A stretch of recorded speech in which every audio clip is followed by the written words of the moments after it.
आज हम business analysis के बारे में बात करेंगे। जैसा कि आप लोगों को पता होगा कि मैंने अपने पिछले वीडियोज़ में बताया था कि आपको अगर किसी भी शेयर को एनालाइज़ करना है, उसके लिए आप लोगों को 2 मेन चीज़ें करनी पड़ती है। पहला आपको फंडामेंटल एनालिसिस करना पड़ता है, दूसरा आपको बिज़नेस एनालिसिस करना पड़ता है। तो आज हम उसी बिज़नेस एनालिसिस के बारे में जानने की कोशिश करेंगे। तो पहले आप लोग को ये बता दूँ कि फंडामेंटल एनालिसिस और बिज़नेस एनालिसिस दोनों में फ़र्क क्या है और अगर हम फंडामेंटल एनालिसिस कर रहे हैं, तो बिज़नेस एनालिसिस करने की ज़रूरत क्यों है? तो फंडामेंटल एनालिसिस में जैसे कि आप लोगों को पता होगा कि फंडामेंटल एनालिसिस में हम लोग बेसिकली नंबर्स को एनालाइज करते हैं।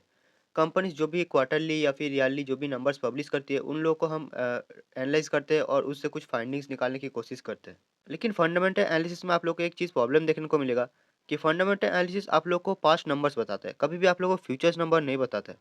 इसका मतलब क्या है कि आप लोग को जो भी फंडामेंटल एनालिसिस पे जो भी नंबर्स दिखता है, वो पास्ट में हो चुका है। उससे फ्यूचर का कोई रिलेशन नहीं है। मतलब क्या है कि मान लीजिए आपको अगर किसी भी फाइनेंशियल ईयर का या फिर किसी भी क्वार्टर का रिज़ल्ट आप लोग को अगर दिख रहा है, वो क्या है, वो पहले सेल्स हो चुका है। वो अब आगे होने वाला है ऐसा कुछ नहीं है। वो पास्ट का सेल्स है, मतलब पास्ट का जो भी रिकॉर्ड है वो आप लोग को दिख रहा है। पास्ट का रिकॉर्ड हिस्ट्री आप लोग को दिख रहा है। उससे हम फ्यूचर थोड़ा बहुत प्रेडिक्ट कर सकते हैं। मतलब मान लीजिए अगर कंपनी ने पिछले 5 साल में अगर 10% से ग्रो किया है, तो हम लोग अज़्यूम कर सकते हैं कि हो सकता है उससे क्या हो सकता है कि आगे भी 10% से ग्रो करेगा, ऐसे चांसेस है। या फिर थोड़ा बहुत छोटे-मोटे फ्रॉड्स पकड़ने हो गए, ये सब हम लोग फंडामेंटल एनालिसिस से करते हैं। लेकिन जब बात आती है फ्यूचर एनालिसिस करने की, कि कंपनी का फ्यूचर क्या हो सकता है? आज अगर कंपनी 100 करोड़ का रेवेन्यू कमा रही है, तो आगे क्या ये 10,000 करोड़ का रेवेन्यू कमा सकती है? या फिर बिज़नेस का इंडस्ट्री कैसा है, जिससे क्या इसका फ्यूचर में बहुत ज़्यादा ग्रोथ आ सकता है क्या? तो बिज़नेस एनालिसिस में हम लोग ये सब चीज़ देखते हैं। आई होप आप लोग को क्लियर डिफरेंस समझ में आ रहा होगा कि फंडामेंटल एनालिसिस में हम लोग पास्ट को मतलब एनालाइज़ करते हैं और उससे कंपनी का स्टेटस और कंपनी का जो भी हेल्थ है, कंपनी का जो भी मतलब एक ट्रैक रिकॉर्ड फाइंडिंग करने की कोशिश करते हैं। ऑफ कोर्स फंडामेंटल एनालिसिस से आप थोड़ा बहुत फ्यूचर प्रेडिक्ट कर सकते हो, फ्रॉड वगैरह पकड़ सकते हो। लेकिन आपको अगर अच्छे से बिज़नेस अंडरस्टैंडिंग चाहिए, फ्यूचर को आपको अगर प्रेडिक्ट करना है, उसके लिए आप लोग को बिज़नेस एनालिसिस करना पड़ेगा। और बिज़नेस एनालिसिस में भी बहुत सारी चीज़ें आ जाती हैं। लेकिन ऑफ कोर्स कुछ भी मुश्किल नहीं है, आपको बस पहले थोड़ा-सा समझना पड़ेगा। आप अगर एक बार समझ गए तो उसके बाद कुछ भी मुश्किल नहीं है। आप बस कंपनी को देखोगे, आप लोग को बहुत ही ईज़िली समझ में आ जाएगा कि बिज़नेस को कैसे एनालाइज़ करना है। और जैसे-जैसे आप बहुत सारे बिज़नेस के रिपोर्ट्स पढ़ोगे, आप लोग को मतलब जैसे थोड़ा बहुत आपका टाइम होता जाएगा, आप बस बिज़नेस को देख के समझ जाओगे कि बिज़नेस कैसा है। बहुत ज़्यादा आपको एफर्ट लगाने की ज़रूरत नहीं होगा। लेकिन पहले-पहले ऑफ कोर्स आप लोग को मुश्किल होगा, क्योंकि पहले आप लोग को थोड़ा बहुत एफर्ट डालना पड़ेगा। बिज़नेस एनालिसिस में सबसे पहला जो सवाल आता है कि आप लोग को 4 सवालों के आंसर ढूँढने होते हैं। What, where, whom and how. इसका मतलब क्या है कि व्हाट मतलब बिज़नेस क्या काम करती है, मतलब एक्चुअल बिज़नेस क्या काम करती है। वेयर मतलब कहाँ काम करती है, किस देश में काम कर रही है या फिर किस स्टेट पे, किस लोकेशन पे एक्चुअली काम कर रही है, या फिर जो कंज्यूमर्स है मतलब जिनको वो सामान बेच रही है, वो कहाँ पर लोकेटेड है। ये सब चीज़ें हम लोग को देखना पड़ता है। हूम मतलब कौन से कस्टमर को बेच रही है। मतलब जो कस्टमर्स है वो किस रीजन पे बेस्ड है, मतलब बी2बी है या फिर बी2सी, मतलब वो डायरेक्टली कंज्यूमर को बेच रही है या फिर किसी दूसरे बिज़नेस को बेच रही है। उसका एक्चुअल कस्टमर बेस आपको समझना होता है कि उसका कस्टमर बेस कौन है। जैसे कि बच्चे हो सकते हैं, मिडिल एज हो सकता है, एल्डर एज हो सकता है या फिर दूसरे किसी देश के लोग हो सकते हैं। मतलब ये सब आप लोग को समझना होता है। इसके बाद हाउ मतलब बिज़नेस ऑपरेशन कैसे करती है। मतलब जो भी उनका काम है बिज़नेस, वो काम कैसे किया जाता है। ये सब चीज़ें आप लोग को मेन फाइंडिंग्स करना होता है पहले चीज़। नेक्स्ट आता है स्वॉट एनालिसिस। ये स्वॉट एनालिसिस क्या है? बहुत ही ईज़ी है, बस क्या है कुछ टर्म्स है, आप लोग को बस समझना है। स्वॉट मतलब क्या है कि ये बस बहुत ही एक बड़ा चीज़ को ब्रेक करके शॉर्ट 4 फॉर्म में लिख दिया गया है। इसका मतलब क्या है? स्वॉट मतलब एस से होता है स्ट्रेंथ, डब्ल्यू से आता है वीकनेस, ओ से आता है अपॉर्च्युनिटी एंड टी से आता है थ्रेट। इसका मतलब क्या है कि आप लोग को कंपनी का जो भी स्ट्रेंथ है, मतलब जो भी कंपनी की ताकत है, वो आपको यहाँ पर फाइंड नहीं करना होता है। वीकनेस मतलब क्या है कि कंपनी के जो भी वीक पॉइंट्स है, वो आप लोग को यहाँ पर डिटरमाइन करना होता है। अपॉर्च्युनिटीज़ मतलब क्या है, जो फ्यूचर में अपॉर्च्युनिटीज़ बन सकती है, ऐसी चीज़ें आप लोग को फाइंडिंग करना होता है। और थ्रेट मतलब ऐसे कुछ चीज़ें जिससे कंपनी का बिज़नेस डिस्टर्ब हो सकता है और आपको लॉस सहना पड़ सकता है। ऐसी चीज़ें फाइंडिंग होती है यहाँ पर। और ये आप खुद भी कर सकते हो, और बहुत बार क्या होता है, आप अगर कंपनी का एनुअल रिपोर्ट उठा के देखोगे, वहाँ पर बहुत बार दिया होता है। मतलब आपको सिर्फ पढ़ना होता है, आप लोगों को समझ में आ जाता है। नेक्स्ट आता है मोट। अब मोट मतलब ऐसा समझ लो कि आपके पास ऐसे कौन से खास चीज़ है जिसको आप ऑफ़र कर रहे हो कस्टमर्स को। इसका मतलब ये है कि उस खास चीज़ की वजह से आपके कस्टमर्स आपको छोड़ के नहीं जाएँगे, या फिर आपके पास ऐसा कौन-सा खास चीज़ है जो कि बुरे वक़्त पे आपको मतलब हेल्प करेगा, जिससे दूसरे शायद खत्म हो जाए लेकिन आप बच जाओगे। और डेफ़िनेटली आपको इससे कुछ समझ में नहीं आया होगा, तो एक एग्ज़ाम्पल से समझते हैं कि मोट का मतलब ये है कि मान लीजिए आपके जो भी शहर है, आप जिस भी शहर पे रहते हो, जिस भी सिटी पे रहते हो, उसमें बहुत सारे स्कूल्स होंगे। लेकिन कोई ना कोई एक ऐसा स्कूल होगा जिसमें बहुत मोस्टली बच्चे जाते होंगे।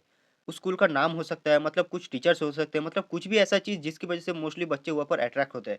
और मान लीजिए कल को कोई अगर नया स्कूल उस शहर पे खुल गया, तो ऐसी कौन-सी चीज़ है जो कि बच्चों को उन उस नए स्कूल में जाने से रोकेंगी और उसी स्कूल में वो लोग पढ़ेंगे। और ये ब्रांड इमेज हो सकता है, आपके प्रोडक्ट की क्वालिटी हो सकता है, नेटवर्क इफ़ेक्ट हो सकता है, बहुत सारी चीज़ें मोड मोड पे आ जाते हैं। बाद में हम फ्यूचर में इसके बारे में डिटेल में डिस्कस करेंगे।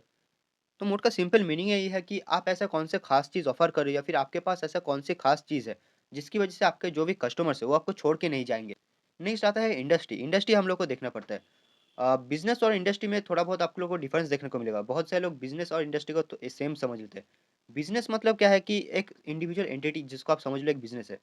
और इंडस्ट्री मतलब क्या है, एक सेक्टर हो गया, आप सेक्टर समझ लो। मतलब जैसे कि एजुकेशन में आप लोग अपने शहर में समझ लो एजुकेशन एजुकेशन एक इंडस्ट्री है, लेकिन उसमें बहुत सारे स्कूल्स है, वो स्कूल स्कूल एक इंडिविजुअल स्कूल एक एक बिजनेस है।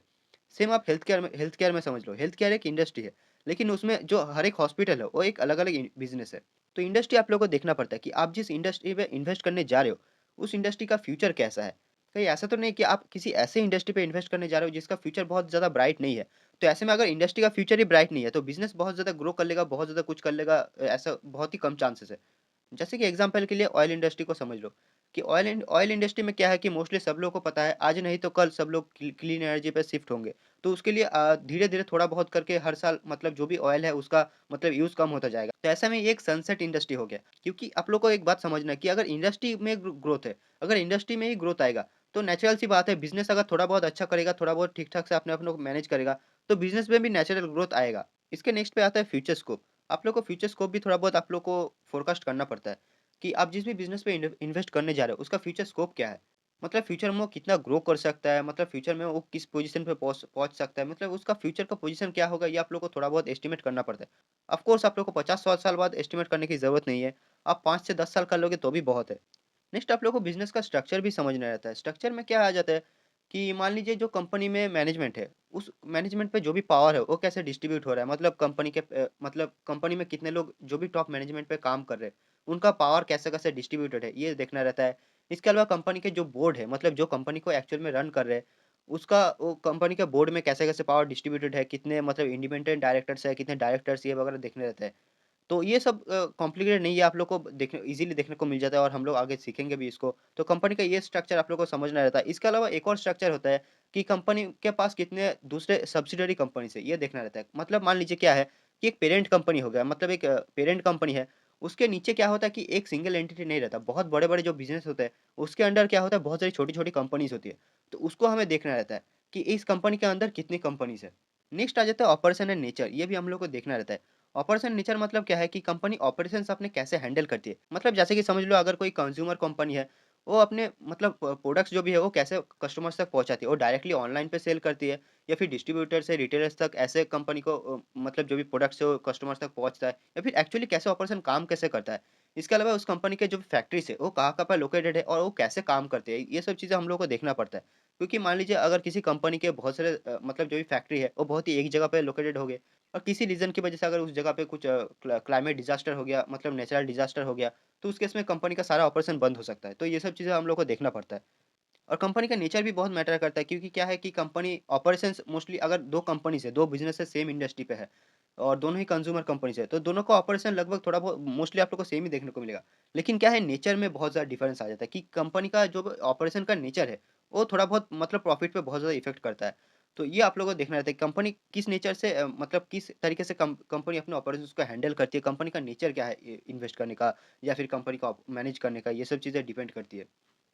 इसके नेक्स्ट पे आता है मार्केट पोजीशन एंड कॉम्पिटिटर्स कि मार्केट में जो भी कंपनी है उसका पोजीशन किस तरीके से क्योंकि आप लोग को पता है कि मार्केट अगर किसी भी इंडस्ट्री पे बहुत सारे बिजनेस एग्जिस्ट करते हैं कोई अकेला बिजनेस एग्जिस्ट नहीं करता अगर आप हेल्थ केयर एजुकेशन इंडस्ट्री को ले लो आप लोग को मल्टीपल बिजनेस देखने को मिलेगा लेकिन आपको अगर सामान खरीदना है तो आप किसी एक या दो ही कंपनी के पास जाओगे तो ऐसे में आप उस कंपनी के पास क्यों जा रहे हो ये देखना पड़ता है कि उस मार्केट में उस कंपनी का पोजीशन क्या है कॉम्पिटिटर्स जो जितने सारे दूसरे बिज़नेस है उसके मामले में यह कंपनी कितना बढ़िया कर रहा है या फिर दूसरे कॉम्पिटिटर्स इसके मामले में कितना खराब कर रहे हैं, ये सब चीज़ें देखना होता है।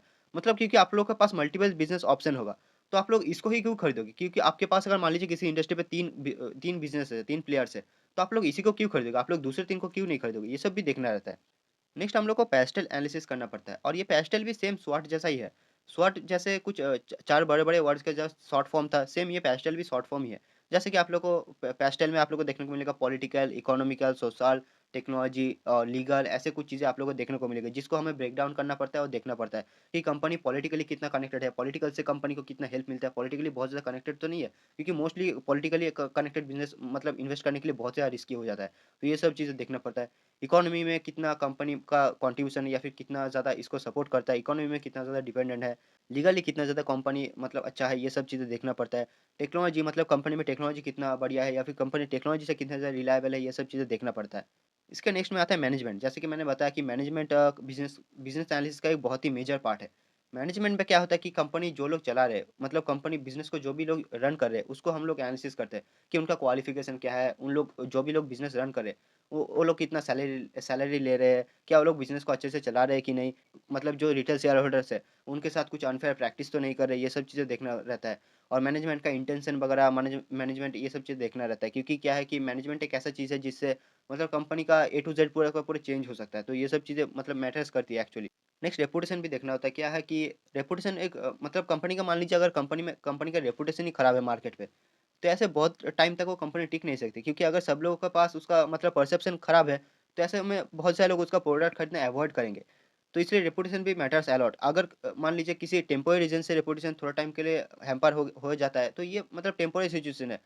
इसमें आप लोगों को थोड़ा बहुत लॉस देखने को मिल सकता है, लेकिन क्या है टेम्पोररी सिचुएशन थोड़ा बहुत टाइम के बाद ठीक हो जाता है। और ये टेम्पोररी रेपुटेशन लॉस बहुत सारी कंपनीज़ में होता रहता है कि किसी प्रोडक्ट की खराब निकल गया या फिर कुछ हो गया, ये सब होता रहता है मार्केट में। लेकिन अगर एक्चुअल में कंपनी बार-बार गलत प्रैक्टिस कर रही है, जिसकी वजह से कंपनी का रेपुटेशन खराब हो चुका है, तो ये मतलब थोड़ा-सा थ्रेट की बात है कि आप लोगों को थोड़ा-सा सोचना चाहिए कि मतलब एक्चुअली ये कंपनी का इन्वेस्टेबल है कि नहीं?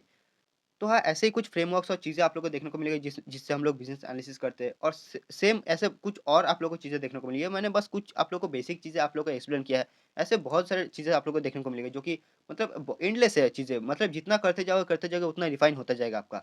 और मुश्किल बिल्कुल भी नहीं है। अब बस पहले-पहले आप लोग को थोड़ा मुश्किल होगा, लेकिन बाद में जैसे आप एक्सपर्ट हो जाओगे, अब जैसे 50-100 कंपनीज़ आप पढ़ लोगे, उसके बाद ये बहुत ही ईज़ी हो जाता है। मतलब कुछ 2-5 मिनट में आप लोग बेसिक आइडिया तो लग ही जाता है। उसके बाद आपको अगर डीप एनालिसिस करना है, आप लोग कितना भी घंटा दे दो, उसके बाद कम ही पड़ेगा। लेकिन बेसिक जानने के लिए थोड़ा बहुत टाइम काफ़ी रहता है। तो बिज़नेस एनालिसिस में बहुत डीप आप जा सकते हो, जितना डीप जाना चाहते हो। एंड हम लोग एक जितना हो सकता है हम लोग समझने की कोशिश करेंगे, थोड़ा बहुत स्टार्ट करके, पहले से स्टार्ट करके हम लोग जितना हो सकता है हम लोग कोशिश करेंगे समझने के बारे में। तो ये था ओवरऑल वीडियो। आई होप आप लोग को पसंद आया होगा। थैंक यू वीडियो देखने के लिए।